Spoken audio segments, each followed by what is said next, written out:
welcome everyone who's coming in virtually. I'm Lori Hanna. Welcome everyone who's here in the room. And the intention, I'm sorry, because in Circle usually you can see everyone, but this is the spirit of Circle, and so forgive me if we can't see everyone's faces. I think just for this welcome piece, I will stand, although I will not, because then I'll have my back to everyone who's here virtually. So I'll be at the angle. And everything that we are doing here today is a practice. So I want to start with that we, by being here in the room, we invite you to consider being in practice with us all. And I want to start, did I say I'm Lori Hanna? So I'm Lori Hanna. I'm the founder of Global Roundtable Leadership. And I want to start by thanking everyone for showing up, because care, I think, is the most essential root of everything that we are doing if we are here under the VBSR umbrella. Our care to show up ourselves, our care to show up well in our workplaces, our care to be innovators of social, economic, and environmental justice, and all the ways that we're looking at work and the evolution of work and the evolution of our humanity, and the care to be in this space. And so again, starting as a whole, before we introduce ourselves individually, between us here at Global Roundtable Leadership and the Massiello Group, I'd love you to just turn to somebody next to you, maybe someone that you don't know, go in the other direction if you're sitting on one side of someone you know. And why do you care to be here? So take just a minute. We're just going to take a minute this time to say your name, where you live, and share why do you care to be in this space? Why did you come today into this conversation and into this experience? And for those of you that are here virtually, we'd love you to put on chat why do you care to, your name, where you live, and why you care to be here. So 1 minute. Make it count.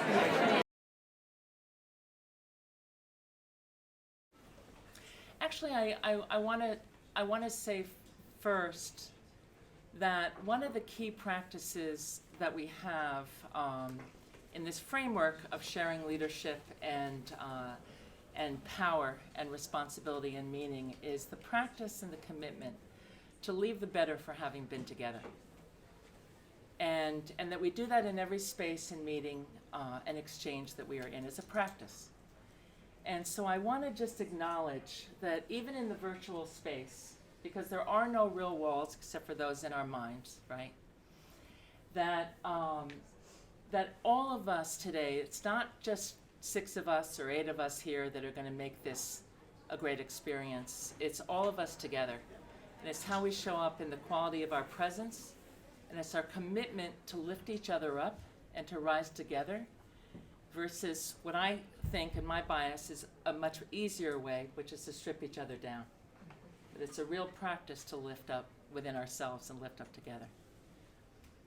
So I just want to name that. And so I've named myself Lori Hanna. I'm the founder of Global Roundtable Leadership, and I have the great privilege and joy of being here with Kate McGowan, who is one of our human-centered and experiential designers and coaches and facilitators, and Sebastian Mitra, who is one of our community builders and our videographer within Global Roundtable Leadership.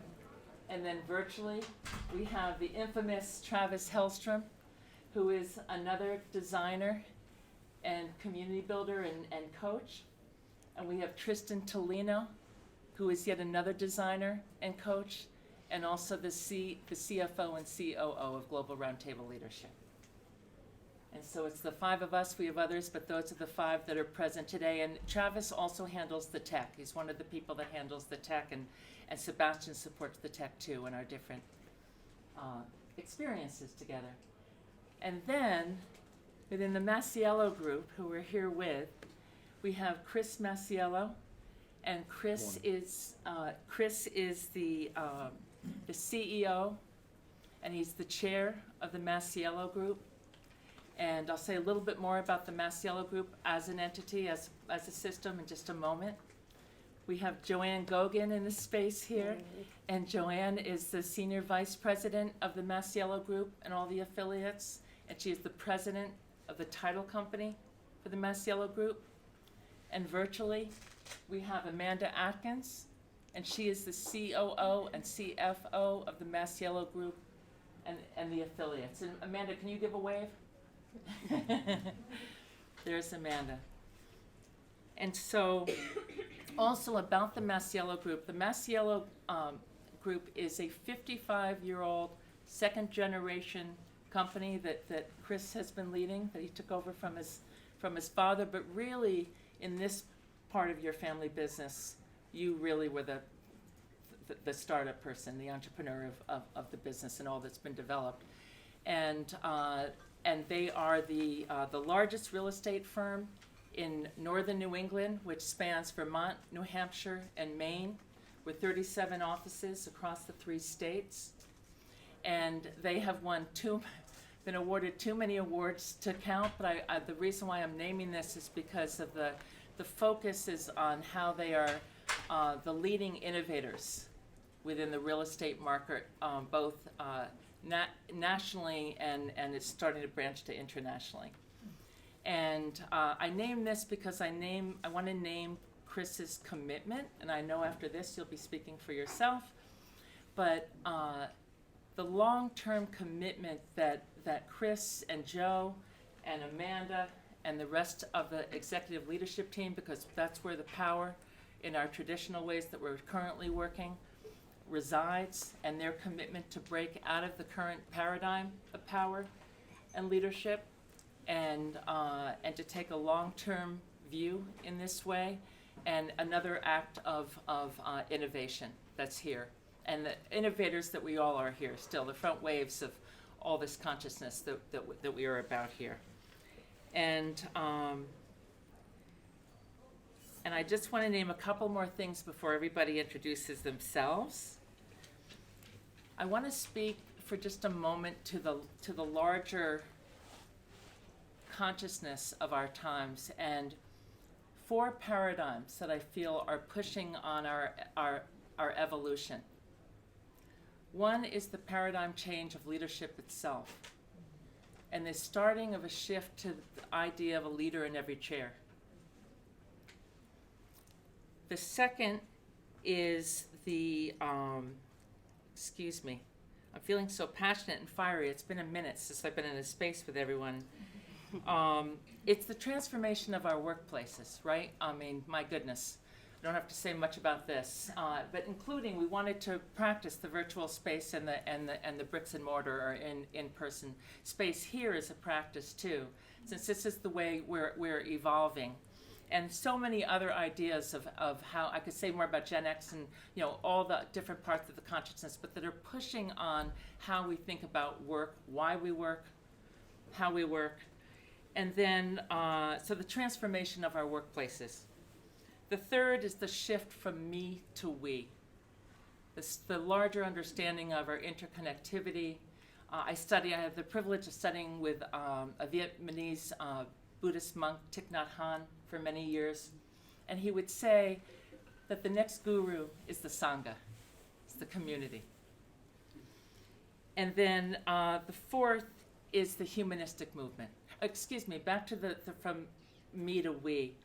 That this is having a huge impact on our understanding to solve the social change aspects and our workplace, why we show up and work, the power of teaming, the power of who we are together. And that brings me to the humanistic movement, which is about so many things, but I want to name it's about us coming into a greater understanding of the genius, the absolute genius of our diversity, all the forms of our diversity. And specifically in our country and globally, cultural diversities right now. And also the understanding and the knowledge of our shared humanity and the power of our shared humanity. And so I wanted to start at the zoomed out level. And then I want to just bring it in, one, to the system of real estate and the Masiello Group and the work that they are taking on, the commitment that they're taking on. And so Global Roundtable Leadership, I and my team over about a 15-year period, influenced by my own father and other things I won't go into right now, but have written frameworks for how we can share leadership and responsibility and power and meaning. And that these are practices that we know a lot about the philosophy, but maybe because I came out of the corrugated box industry of my father's business, I'm a practical gal, and I thought, well, how do we apply it? And so we've been writing a lot of different types of practices. And so we worked for 2 years. Well, first Chris and I had started, we had a relationship from years ago when I was the privilege of mentoring and coaching Chris, and of course, always that's mutual, right? We're always all learning together. And then one day Chris had seen an article I'd written in Conscious Company magazine, which is in the back of the room or the front of the room, along with other handouts that we have there for you if you care to look at them or take them with you. And then he wrote me and said, I think it's time for us to move to shared leadership. And so we worked for 2 years as two groups in coaching the senior leadership team around systems change and how to think differently about leadership and responsibility, hospitality, all different kinds of practices. And then right now we are in the effort we just did a 17-week learning journey. It's fanned out to all 84 employees across the 3 states and the 37 offices. And we started with cross-functional teams, so it's the first time some of these people, many of them have met each other and worked together for 17 weeks in different practices. And at week 5, this is what always humbles me and keeps me inspired in this work, as hard as it is. The roof started to come off the place throughout Vermont, New Hampshire, and Maine. All the generosity, all the share of wisdom, best practices, all the different ways that we're practicing equality across the system. And so now we're fanning out into bringing it back into the day-to-day teams, which is more intimate. And so it's a different kind of practice. It's more rigorous practice to stay in it every day together. And then the intention is to include all 700 realtors in 2023. And so there's much to say. I'm going to leave it at this. The goal of this circle today here, again, is that we are in practice while we're listening to each other. And so we will share, I'll have Chris and Joe and Amanda share their stories with you. And Tristan has a word or two to say from GRTL. And then we'll put you in trios and give you a practice, one of the practices that of co-facilitation and leading together that the Massiello Group has taken on, and then we'll open it up to a Q&A. And so it's robust. We'll see how we do together. And on that note, I'm passing the baton over to you, Chris. No, thank you, everyone. Yeah, thank you, Lori. Good morning, everybody. Good to be with you. So it's leadership today is different than at any other time. And I think we all feel the change that's around us, and not just COVID, right? I even go back pre-COVID, because we started our work pre-COVID. And, we look at leadership in ways that are maybe more directive in style, where leaders are, kind of pigeonholed or supposed to have all the answers. And, right, it's kind of that hero leadership. Everybody can identify with that, right? Because we've all lived that from time to time. But, we're in different times now where our job as leaders is to host an environment where people can succeed. And and to borrow a phrase from our friends at GRTL, where the genius in the room is allowed to come to the surface, okay? Where it's not about the individual, like somebody like me or many of you who are leading organizations or efforts. It's really not about me. It's about the team, and it's about the group, and how do we host an environment and set up an environment that will allow the very best of the knowledge and the wisdom of the group to benefit everybody else. And as Lori alluded to, it takes work, because what we have to do is kind of break down what we know. You know, we have to almost put ourselves in a state of amnesia for a little bit, and kind of forget the post-World War II leadership model, which, you know, many of us, right, have been tutored under. And I could tell you all sorts of stories, you know, when we're ready, about things that have happened to us as an organization, and that are like truly amazing. And one of the axioms we have is that, you know, we are people and individuals first, and we are employees or coworkers second.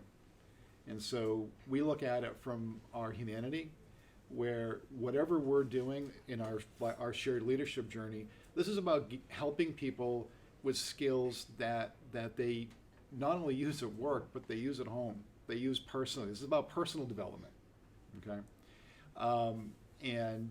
This is because wherever we go is, you know, no matter where you are, no matter where you go, there you are, right?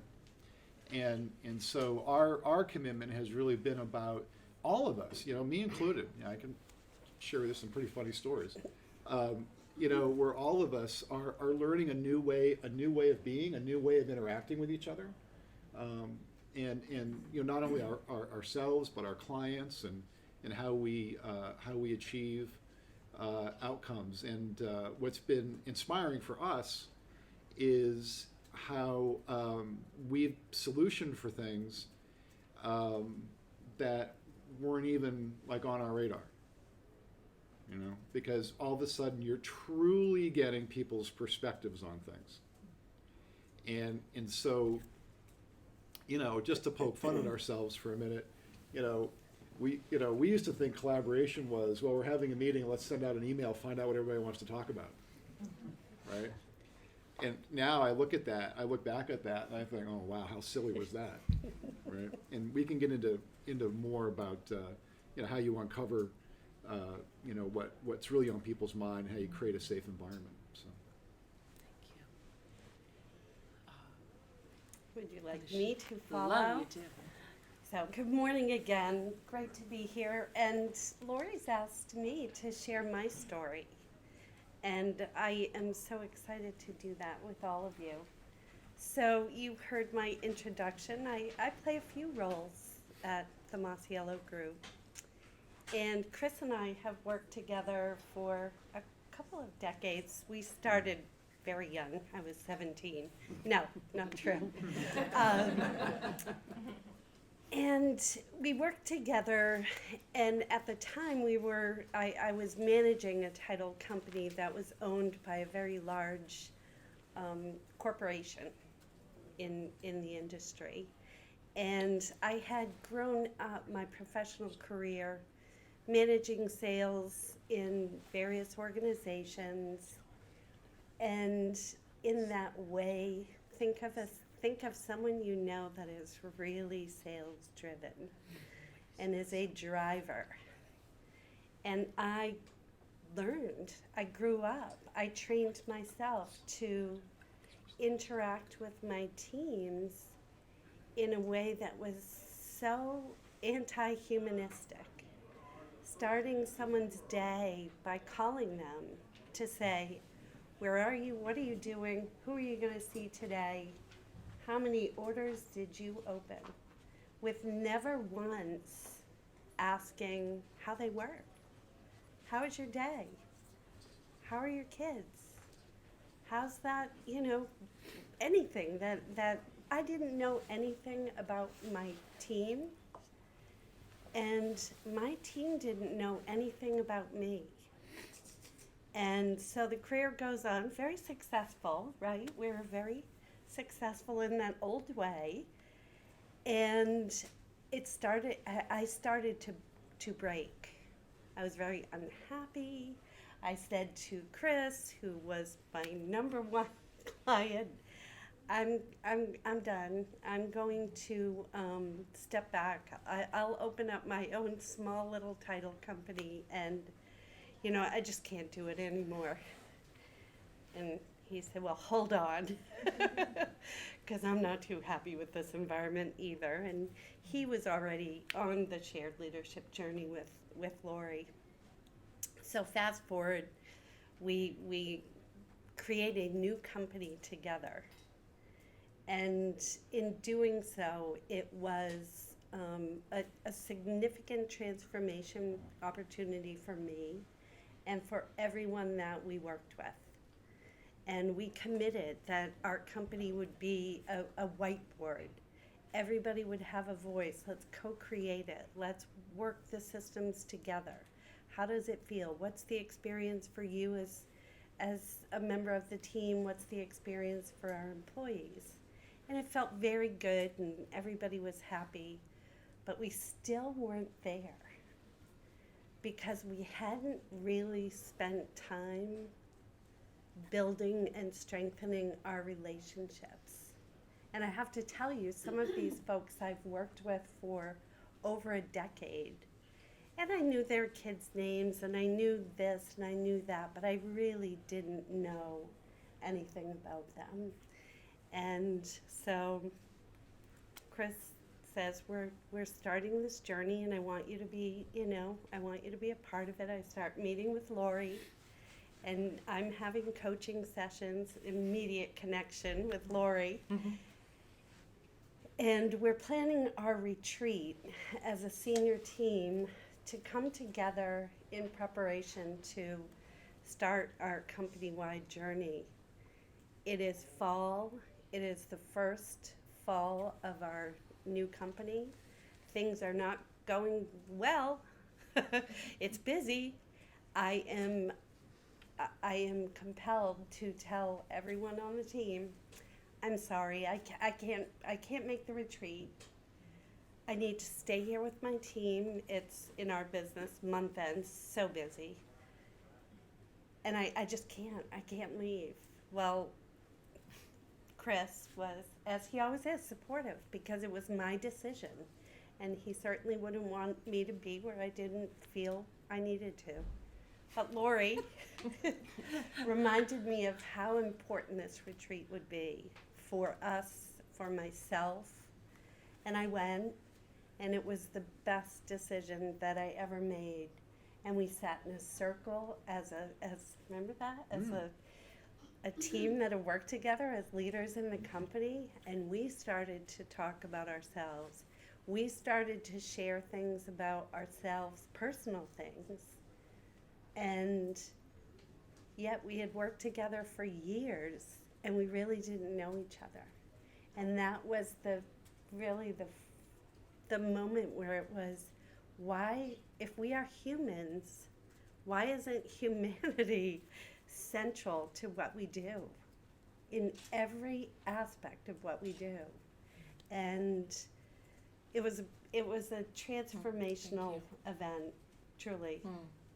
And so, I just, from that point, realized that I myself had work to do, and it was the best work I could have ever done for myself, for my family, for my team. And now I look at, where we are, and I say, wow, we've had some significant changes organizationally. And I should probably jump forward to how is it I spread myself between real estate and title. I do that because we have an empowered team. The title company runs with an amazing group of people that all have very clear roles, responsibilities. And we made a commitment on the real estate side to empower the real estate side and to make space for our leaders who are extremely capable and competent and do not need that level of micromanagement that you typically see. So we took a risk, right, in changing things organizationally, and it's been an amazing journey, and I'm so grateful to have been on it. So thank It's you. fun, yeah. Yeah. Thank you, Joe. Thank you. Yeah. Thank you.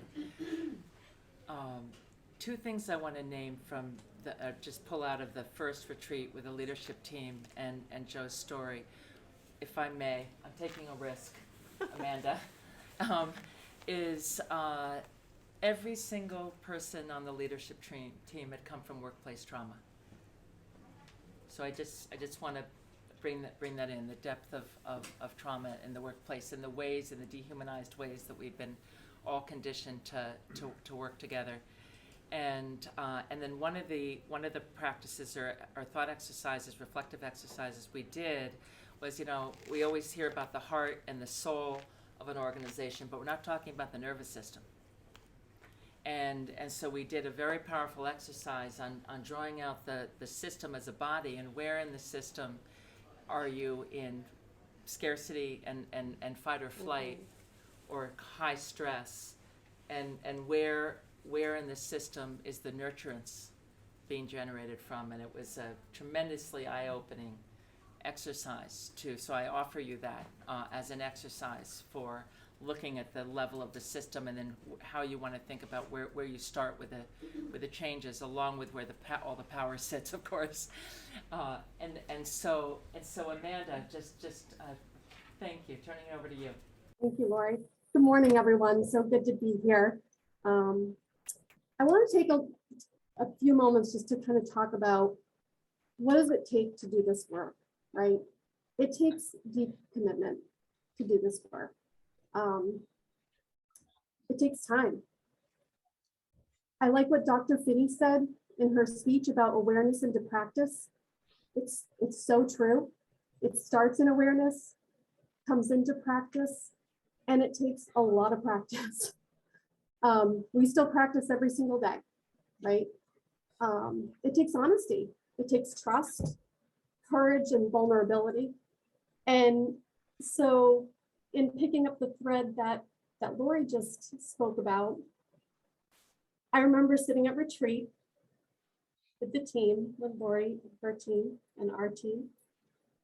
And we were in circle in the evening, and we were talking about workplace trauma, as you mentioned, Lori. And each of us had a story, or two, or three, or four, or 10, right? And I don't think any of us really labeled it as trauma until that moment when we were all sitting there together. And it was a deep realization, I think, at least for me, I'll speak for myself, but I think for all of us. And we started to discuss ways in which how we work together is so important, and how our environments and our interactions really can either shut people down, and in turn shut down their ideas, their thoughts, their suggestions, their genius, or if we can create healthy and nourishing environments to be in and to work in, how that would open people up and free up those ideas, those suggestions, that power within the organization, that genius in the organization. And those environments allow for collaboration, co-creation, and for really powerful things to emerge.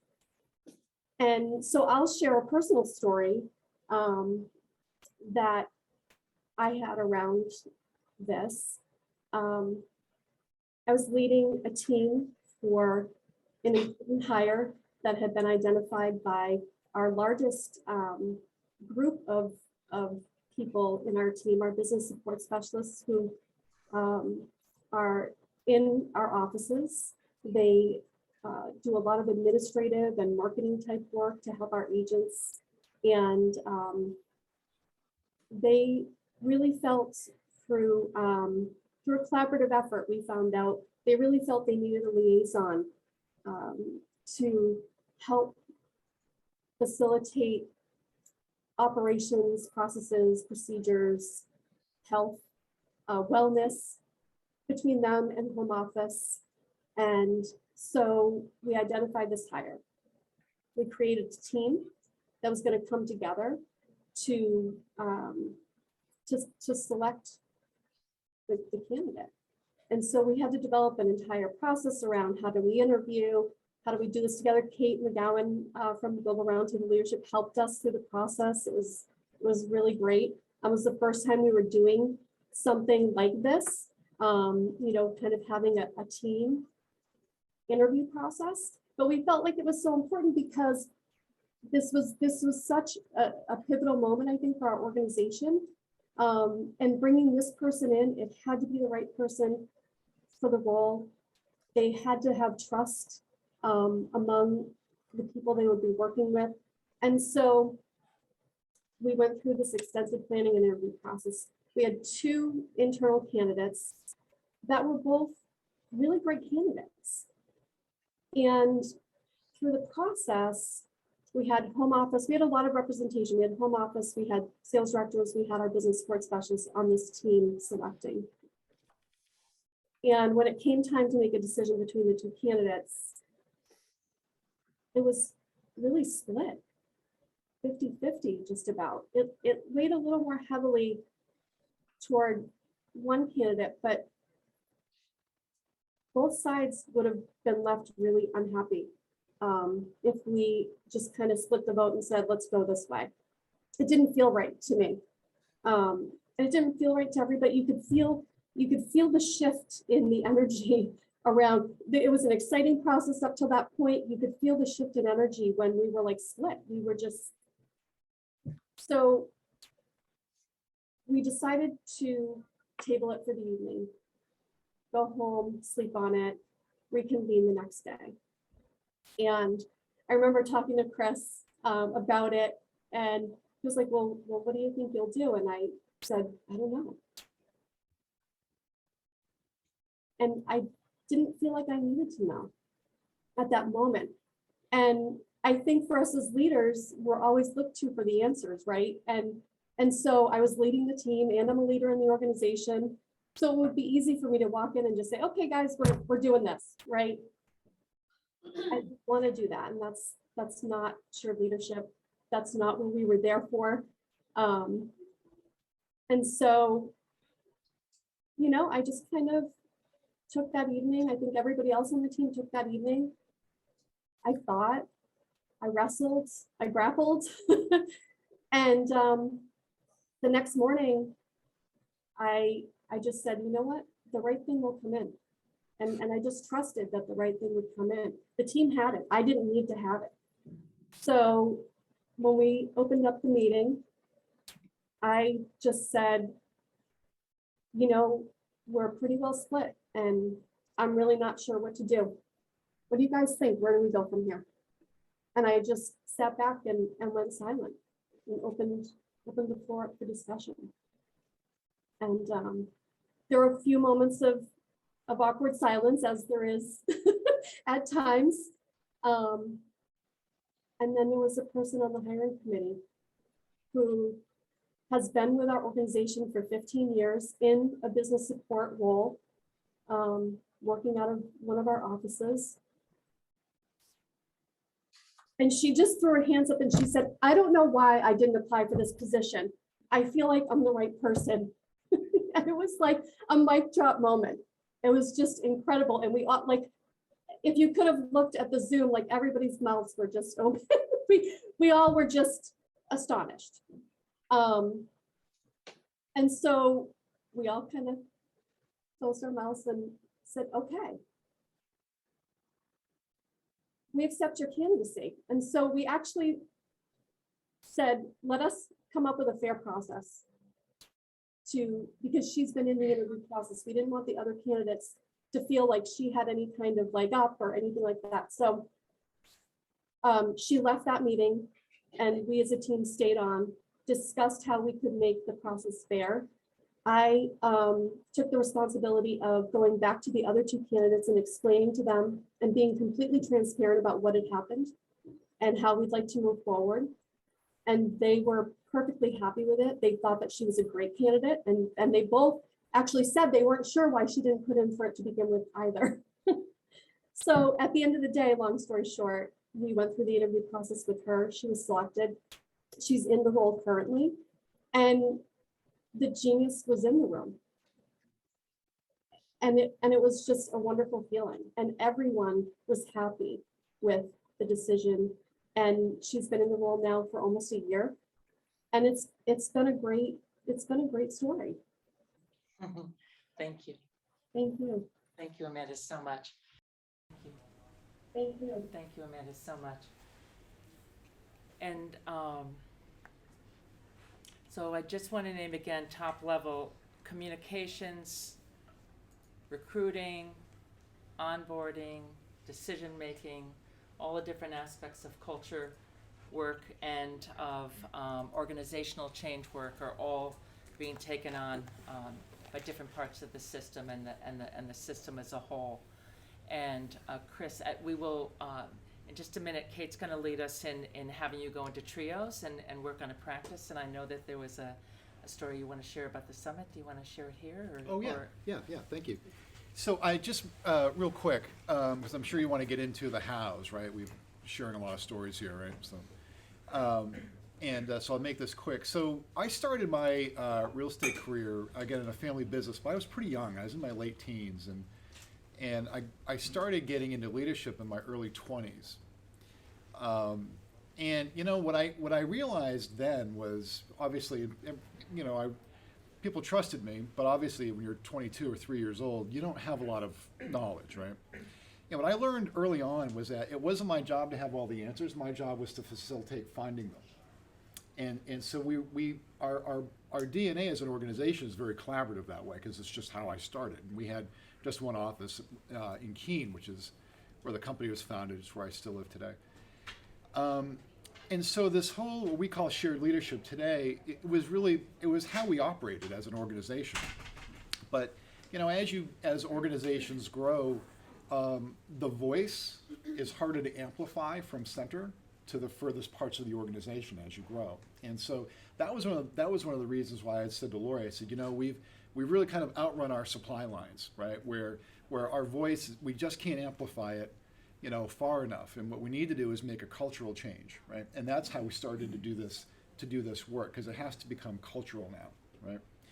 And so pre-pandemic, so this would be February of 2020, we had what we then called a leadership meeting. So we had all of our sales directors, those 30-something sales directors. Each office has a sales director.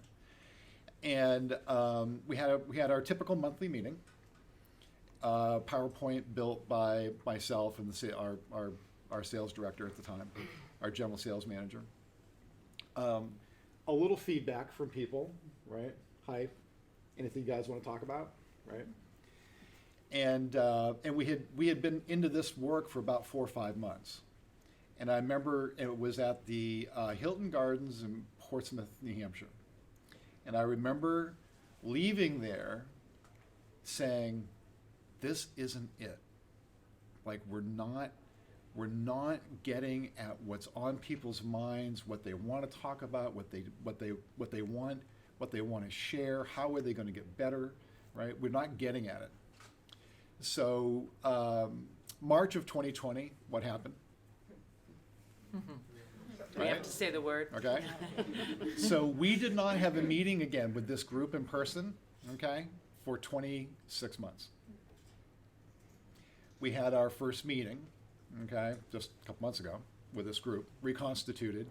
Now it's with the sales directors, the support specialists, right, who are kind of the administrators of the offices, in the exact same room at the Hilton Gardens in Portsmouth, right? And it was an entirely different meeting. Now here's the difference, okay? The group, right? There's a kind of a cross section of sales directors and home office staff and support specialists. They planned the meeting. I was only informed on what they wanted me to talk about. So it kind of went like this. Hey, we don't want to script you, but we want you to talk about this. I'm like, okay, sounds like a script, but that's fine. Right? And it was probably, and they had a company come in to do an escape room. Yes, thank you. And all that. And it was great. And it was probably, look, we've all been to a lot of meetings, right? This was probably the best meeting I've ever been to.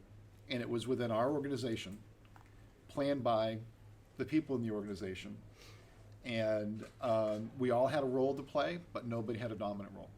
And what was most fascinating to me as a leader, right, was, when you address your teams, sometimes you're kind of talking at or you're talking into the team, okay? None of us ever try to talk at, right? But you're kind of lobbing your words into them, right? Into the group. I got caught off guard for a minute because what I realized was that the preparation of this and the meeting format was so different, okay? I was actually talking within the group. And it was an entirely different perspective, okay? That as a leader, we're not talking at you or talking towards you, right? Talking from within.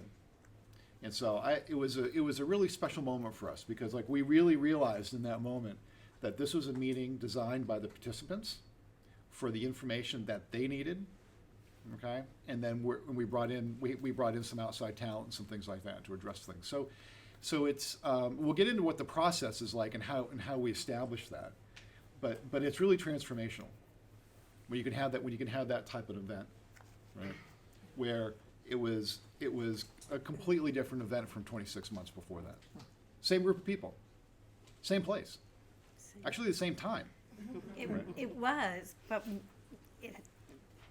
the meeting started with all of us, 80 some odd people In circle. in a circle, and it ended with us in a circle. And think about that.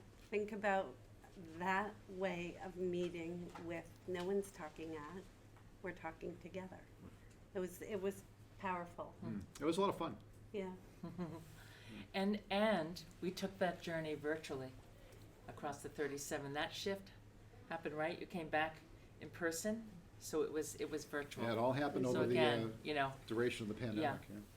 And then just about 3 more minutes. I know that there's something Tristan wants to say. I want to bring back the power of circle for a moment and 4 pillars that are the call to inclusion. And we all did. Some people said they had to come and go. I said, please come in still and sit in circle and come and go as you need to. So I want to say that to everyone. I should have said that early on. But we have 4 pillars of inclusion. Excuse me, not of inclusion, because we don't have inclusion figured out yet in our workplaces. It's the call to inclusion. And there we have handouts for you on those at the table. But I just want to name them because they're due given voice. The first, and these are all practices, right? They're both pillars and practices. The first is leading with our humanity.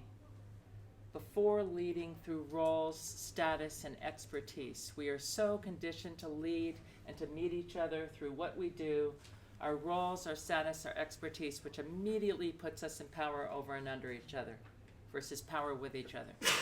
And so the practice of leading, bless you, with our humanity.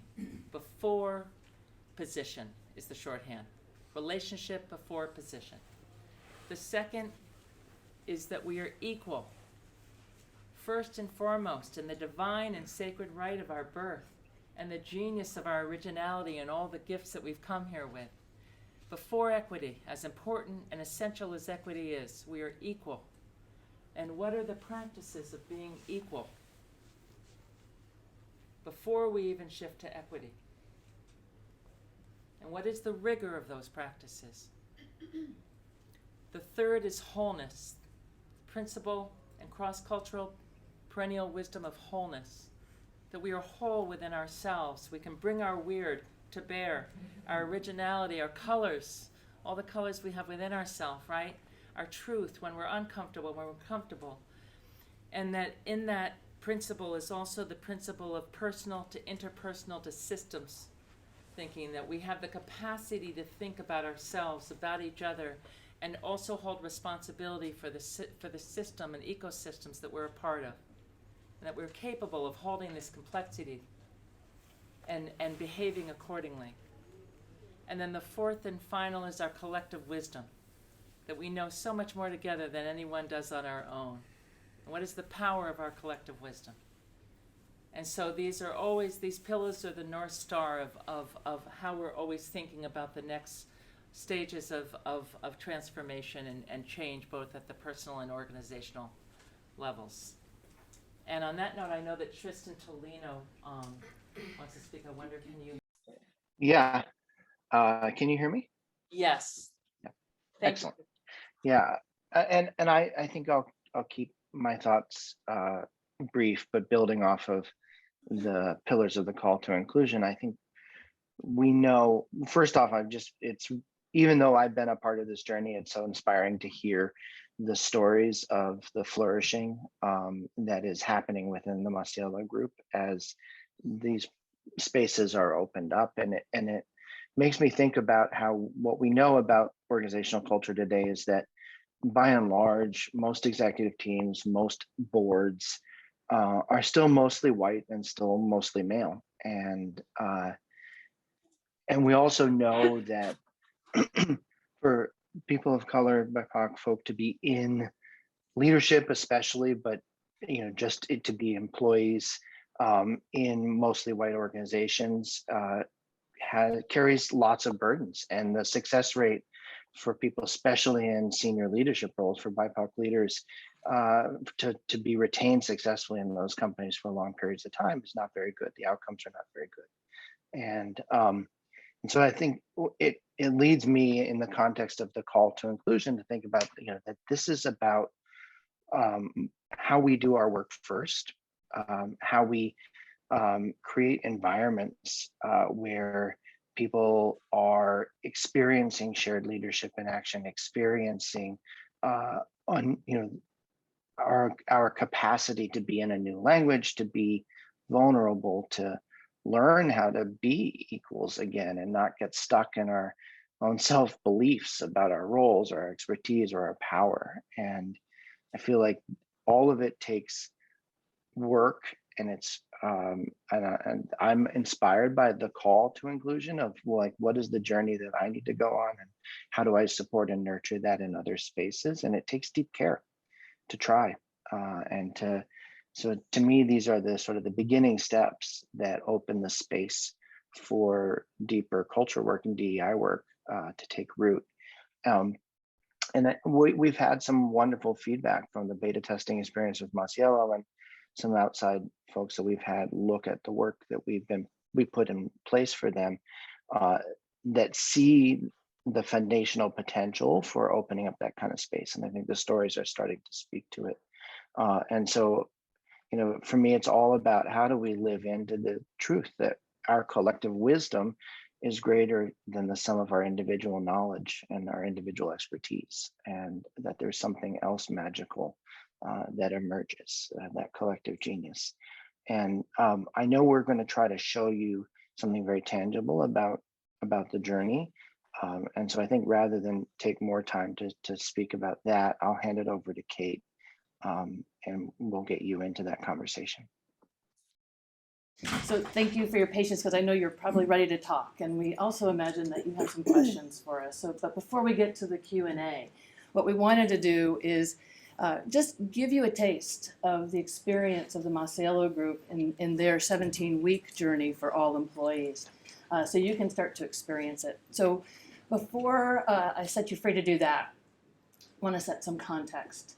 And the context is the place that we start when we're designing client experiences or product, and the place that we return to is how do we design and build up systems and practices that empower and include and engage everyone at all levels of an organization or a system. That's one of our North Stars. And the other piece of context I'll give you is that when we asked ourselves that question for Masiello, there were many ways that we designed for that to answer that question, but two are important for the exercise you're about to do. One is, as Lori mentioned, we put every employee into a cross-functional team. And by cross-functional, we mean they hadn't worked together and they probably didn't know each other. And so this was their first time working together, both on learning and practicing the framework, as well as a company-wide project that was a visioning project for the whole company. So that in itself was a bit of a disruption to the system. The second disruption, if you will, is we then asked every team member to share responsibility for the work of these teams. And one of the ways that that happened was by creating a roster of co-facilitators that rotated through the weekly meetings. So every employee co-facilitated at least 3 meetings with somebody new. And you might say, okay, that's fine, I've done co-facilitation before. Some people hadn't. And in our experience of co-facilitation, it is a beautiful space to really experience and practice collaboration and truly sharing power, leadership, responsibility, and meaning. It's where negotiation has to happen. The other side effect of this structure for their work over this journey was that the team members, as they looked at who was going first, became fully engaged immediately, fully supportive, because they knew their time was coming, right? So their turn was going to come up, and they wanted that from their new team members as well. And by doing that, the trust that built, the deep relationships that built up, and the empathy and the care, I think what our keynote speaker said was, empathy and compassion are fine, but who do you stand with? Right? And these team members stood with their co-facilitators because so many of the employees had never stepped into that role before. It was a stretch for them. So the end result, beyond trust and deep relationships and compassion, was also increased, confidence. So with the support of their teammates, they gained such confidence and such voice, and that's led to all sorts of changes in the organization. So with that, you've got some agendas in your hand. I'll walk you through the agendas. There's 4 pages, and we're going to ask you to read through them rather speedily if you can. The first page is a participant agenda, high level. The next 2 pages is the facilitator agenda, which has some details, including co-facilitator choices and some details. And the last page has to do with co-facilitator tips. So we're going to ask you to sort of briefly go through that, take a few minutes. In your trios though, right? Yeah, in your trios. And we're also going to ask you to find 2 other people, maybe somebody you don't know, because that's what conferences are for. Change the furniture around so you can face each other. Read through the agenda, and then we're going to ask you to have a juicy conversation. And the juicy conversation is centered on 2 questions. What inspires you about this design? And the second one is, what are parts of this design that you could take back this week or next week to your own organization? And what benefits do you imagine might happen? So find your trios, read through the agendas, and then have a conversation about what inspires you about this design and what could you bring back and why.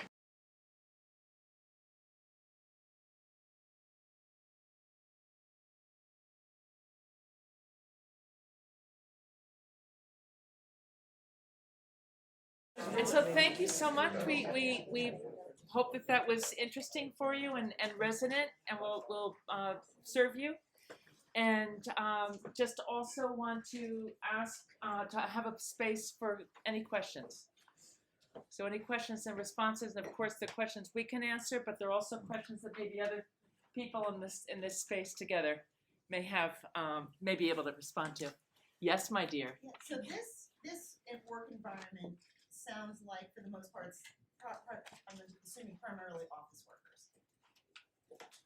It's Some field workers. Yeah, well, Yes. it's a combination. So of the workforce, we have it's about 1,000 people altogether, but 700 1099s, real estate agents, right, or 1099s, and then a couple hundred W-2s. Okay. I'm not quite sure what that means, though. What does that mean? So 1099s would be independent contractors, Oh, okay. okay, All right. and W-2s would be employees. Okay. All right, so I just want to sort of get a sense of what the workforce is like. I'm curious, how would this model translate into a manufacturing environment where you have an environment where 80% of the workers are on the clock, Mm-hmm. and there are more of them than there are those who are the quote-unquote leaders. So Mhm. I would How add would this- healthcare to that. Yeah, well, but it was the same Right. here for us, right? Chris, can you guys repeat the questions because we can hear you really clearly, but we can't hear the room quite so clearly. So my question is how does this model work in a work environment, in a manufacturing environment where 80% of the workers are hourly and come from backgrounds that maybe they graduated high school, maybe they didn't, and maybe come from traumatic backgrounds where they don't know what that having that voice is like, and 20% is that management team who are trying to be those leaders. So how do you translate this kind of model into that environment? Were you able to hear that, or do you want me to repeat it? Got it? I think Beautiful. Do you want to take it first? Yeah, sure. Yeah, no, that's I think that would be the question for all of us because the first part of this is for people to understand that their voice matters. And it's funny you said manufacturing because I've always had this view. I've never done anything in manufacturing, but I've always had this view that if I want to know how to do something better, I need to ask the people who are doing it. Now, here's the bit of witchcraft that comes with it.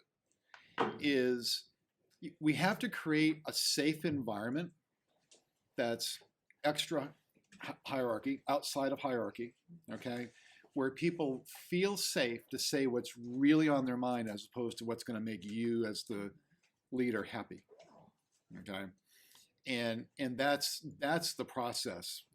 That's probably the critical part about this is that like for instance, like I was in cross-functional groups and Joanne was reminding me we had a brand new employee who was in this cross-functional group and she was like, oh my God, I was in this group with Chris, but we in this cross-functional group, like we were all talking about what we didn't like.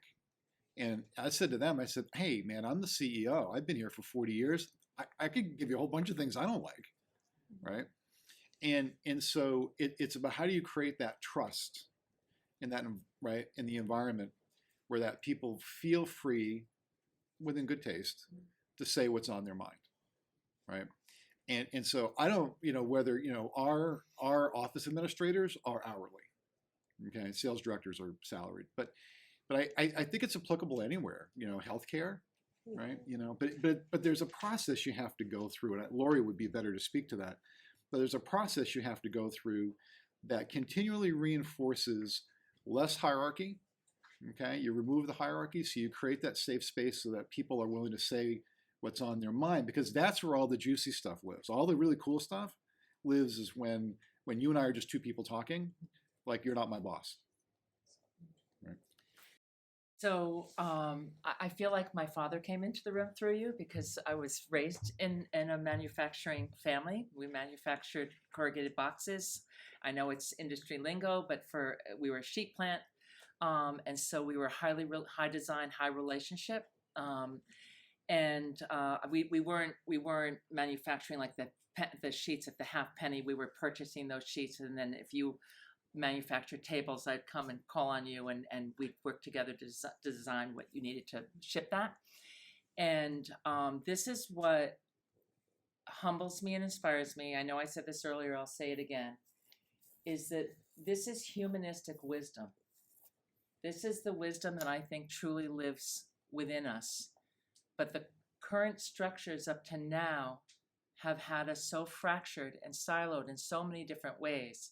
And I was just telling Joe, I swear, right, on when you were all in your trios, I said one of my most inspiring times early on was when I was working with 55 cement manufacturing guys, and white guys. And like, excuse me, because I don't mean to be discourteous, but like, all of mostly of a certain age, mostly of a certain, ethnicity or mix of European ethnicity, excuse me.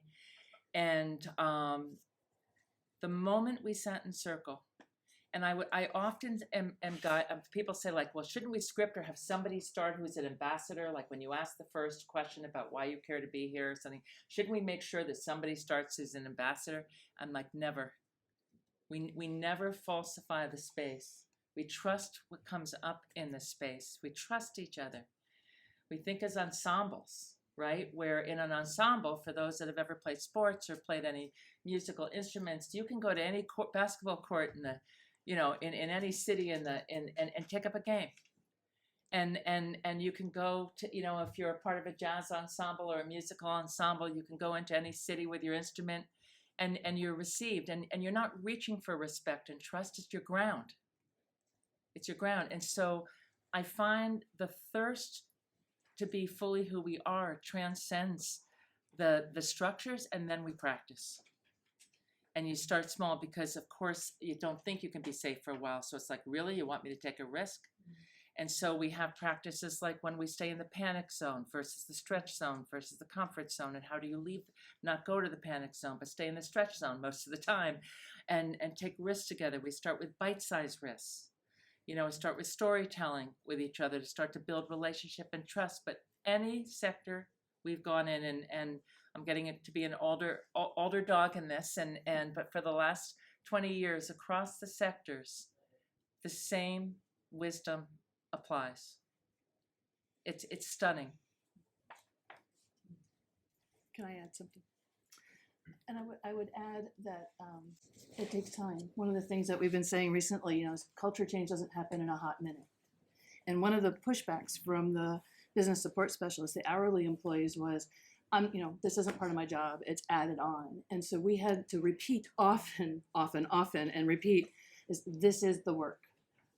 And then the leadership team made it clear, this is the work. It's included in your hours of work. And we are committed to making that time happen. And so I'm reminded that many years ago, I was at a leadership retreat where the fellow said, you can have your values, and maybe at the end of the year, pull out your calendar and your wallet. And if you don't see your values represented in your time and your resources, you might want to reassess, right? So the time is really essential, making that commitment. Yes. And I mentioned my dad, and then I forgot to finish that part of the story, is that this is where I learned. Like when I was selling corrugated boxes as the first woman in our company and the first woman in Vermont, New Hampshire, and Maine, and I was going into so many other manufacturing companies and seeing the soul loss and the pain. And in our company, this very unsexy, you know, corrugated box company, we were running to the workplace. I'm not kidding you. It was like a Camelot, like the care for each other, the respect. And my father led in a way, no training. It was through his own presence of just going everywhere to anyone driving the truck, the plant workers, like we were all treated equally. And he went everywhere for ideas and for voices, and would bring us all together for voices. And then all the care started happening. And it sounds like such a small thing, and it's the biggest thing that we can do is to care and be curious and see each other and ask each other's genuine opinion from a genuine place. And there's a different part of us that comes alive. It's a different knowledge that starts to take over the space. It's extraordinary, and yet it's so simple. Yes. So when you're asking people to sort of set aside holding just the work persona and be more present as full human beings, right? There's a huge opportunity for, you know, that vulnerability can feel risky. There's a huge opportunity on the one hand for building trust that can lead into all sorts of really incredible things. But there's also a shadow side of, you know, different things that can come up where that vulnerability can be exploited, can be a source of just things that when you're sticking to your work persona aren't risks. So can you talk a little bit about kind of identifying what those shadow risks are and sort of the ways to sort of identify and work through them? Do you want to take that, or do you want me to take that? Joan, Yeah, go ahead. I mean, I would. Could you hear? Did you hear the What are question? what are the shadow risks of vulnerability and authenticity and being genuine? And this sounds counterintuitive. I don't believe there are any. When you are putting yourself in that position of being vulnerable, of sharing, and this is different, right? To think about sharing your true self, who you truly are, and whether it be, you know, anything about yourself that you feel you want to share. And how deep you go, I truly believe is what you get back. I don't, you know, we have a culture where we value everyone's differences. There is no discrimination. There is celebration. And so what I observed in our journey is I observed the people that shared the most of themselves have actually risen up in the organization because they're allowed to be themselves. There is no risk to being yourself. Bring your whole self to work. And we appreciate you. And right, there's again, I don't know how to explain this, but I see us and experience us as waves. Right. And that there are people who step in first and take some of those risks, and they may get a little burned in some way, but then there's something about the others that are caring to do that they rally with that person, and they stand in a different way, and they guide each other. You know, I'm thinking of even Bernie, who was scared to go to you, Amanda, Yes. about something, and his whole team coached him on speaking up, like, you know, and we also put groups into duo partners, compassion accountability practice partners, and so that you have groups, duos, and we have places for reflection, and then we have coaches that you can access.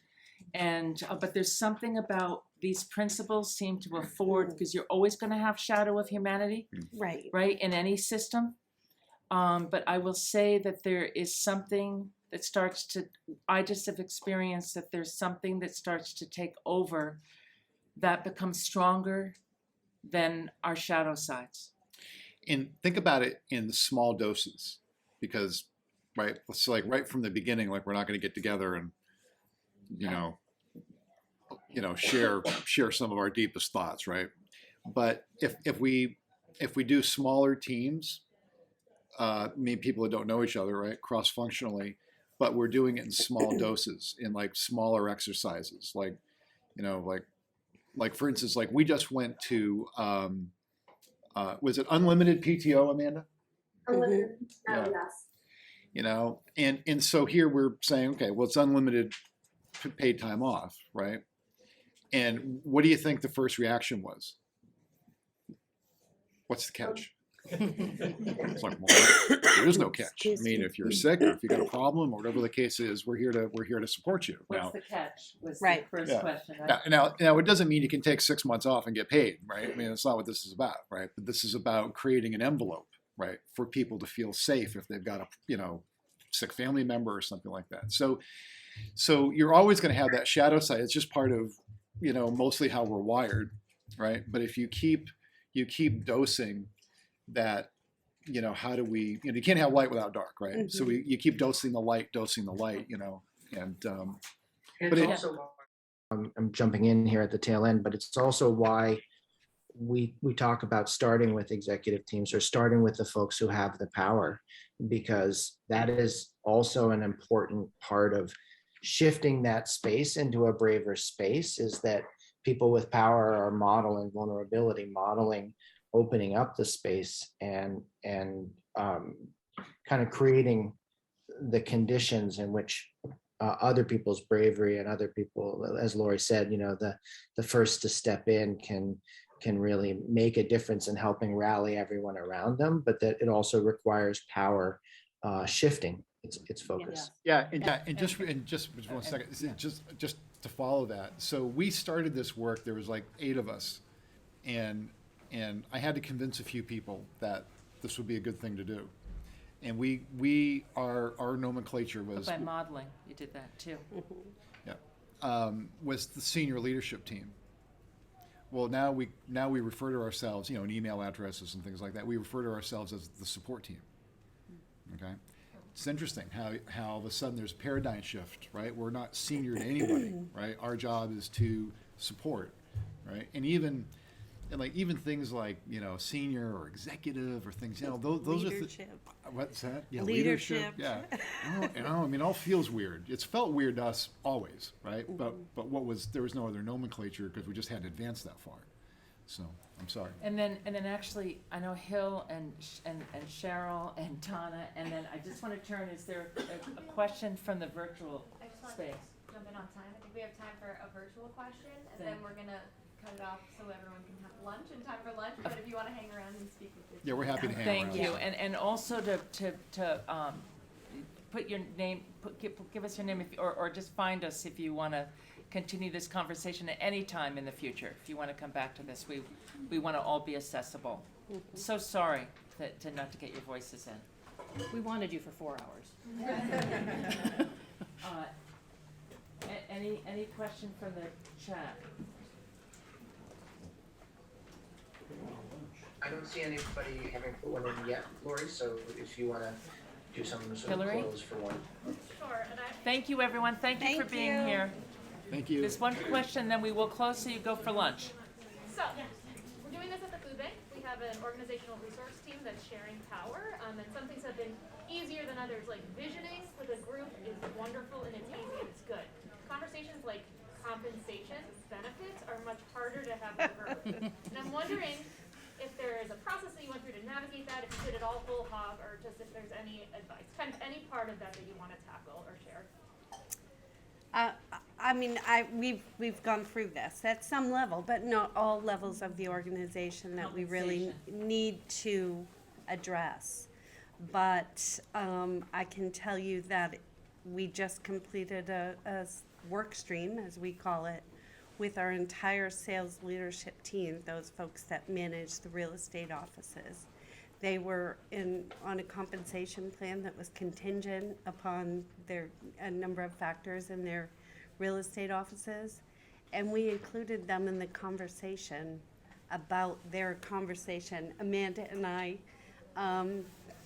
co-facilitated those sessions with everyone and had really open conversations, and then we also made some decisions at the end based on our desire to make it right for them, because it had come up in some of the sharing.